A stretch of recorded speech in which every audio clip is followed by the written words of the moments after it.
ಎಲ್ಲರಿಗೂ ನಮಸ್ಕಾರ. ನೀವೆಲ್ಲರೂ ಮೆಚ್ಚಿರುವಂತಹ ನನ್ನ ಚಾನಲ್ಗೆ ನಿಮಗೆ ಸ್ವಾಗತ. ನಾನು ನಿಮ್ಮ ರೂಪ. ಸಿಂಪಲ್ ಆಗಿ ಇವತ್ತು ಏನಾದರೂ ಅಡುಗೆ ಮಾಡಬೇಕು ಅಂತಿದ್ದೀರಾ? ಹಾಗಾದರೆ ಈ ಅಡುಗೆನ ಒಮ್ಮೆ ಟ್ರೈ ಮಾಡಿ.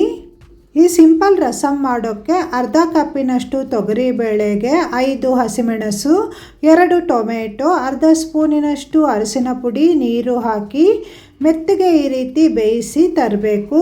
ಕುಕ್ಕರಿನಲ್ಲಿ 4 ಬಾರಿ ಕೂಗಿಸಿದ್ದೀನಿ. ಇದು ಪೂರ್ತಿಯಾಗಿ ತಣ್ಣಗಾದ ನಂತರ ಮಿಕ್ಸಿ ಜಾರಿಗೆ ಹಾಕಿ ನೈಸಾಗಿ ರುಬ್ಬಬೇಕು.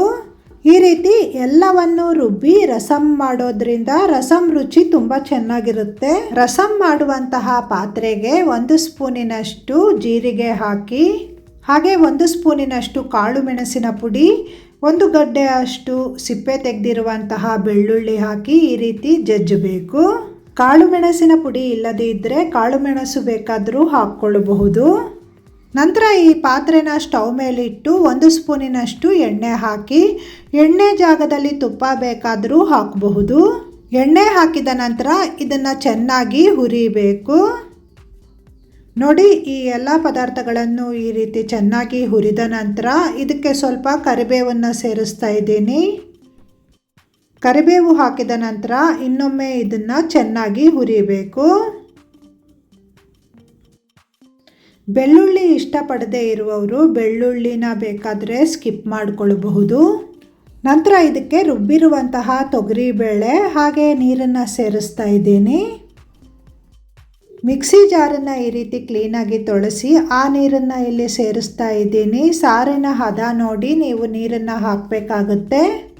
ಈ ಸಾರು ಸ್ವಲ್ಪ ನೀರಾಗಿದ್ರೇ ಚೆನ್ನಾಗಿರುತ್ತೆ. ನಂತರ ಇದಕ್ಕೆ ರುಚಿಗೆ ತಕ್ಕಷ್ಟು ಉಪ್ಪು ಹಾಕಿ, ನಾನಿಲ್ಲಿ 1 ಸ್ಪೂನಿನಷ್ಟು ಉಪ್ಪು ಹಾಕಿದ್ದೇನೆ. ಹಾಗೆ ಚಿಕ್ಕ ನಿಂಬೆಹಣ್ಣಿನ ಗಾತ್ರದ ಬೆಲ್ಲ ಸೇರಿಸ್ತಾ ಇದ್ದೀನಿ. ಸಾರು ಚೆನ್ನಾಗಿ ಕುದಿ ಬರೋಕ್ಕೆ ಬಿಡಬೇಕು. ಸಾರು ಚೆನ್ನಾಗಿ ಕುದಿ ಬರಬೇಕಾದ್ರೆ ಕೊತ್ತಂಬರಿ ಸೊಪ್ಪನ್ನು ಕಟ್ ಮಾಡಿ ಹಾಕಿದ್ದೇನೆ. ಕೊತ್ತಂಬರಿ ಸೊಪ್ಪು ಹಾಕಿದ ನಂತರ ಇನ್ನೊಮ್ಮೆ ಇದು ಚೆನ್ನಾಗಿ ಕುದಿ ಬರಬೇಕು. ನಂತರ ಲಾಸ್ಟಿನಲ್ಲಿ ಇಂಗಿನ ನೀರು ಹಾಕಿದ್ದೇನೆ. ಇಂಗಿನ ನೀರು ಜಾಗದಲ್ಲಿ ನೀವು ಇಂಗಿನ ಪುಡಿ ಬೇಕಾದರೂ ಹಾಕ್ಕೊಳ್ಳಬಹುದು. ಸಾರು ಈ ರೀತಿ ಚೆನ್ನಾಗಿ ಕುದಿ ಬಂದ ನಂತರ ಸ್ಟವ್ ಆಫ್ ಮಾಡಿ.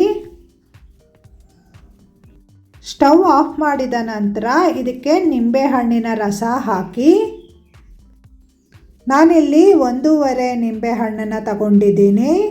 ನಿಂಬೆಹಣ್ಣಿನ ರಸ ಹಾಕಿದ ನಂತರ ಇದನ್ನು ಇನ್ನೊಮ್ಮೆ ಚೆನ್ನಾಗಿ ಮಿಕ್ಸ್ ಮಾಡಿ. ನೋಡಿದ್ರಲ್ಲ, ತುಂಬ ಈಸಿಯಾಗಿ ಮಾಡುವಂತಹ ರುಚಿಕರವಾದ ಬಿಸಿ ಬಿಸಿಯಾದ ರಸಂ ರೆಡಿಯಾಗಿದೆ.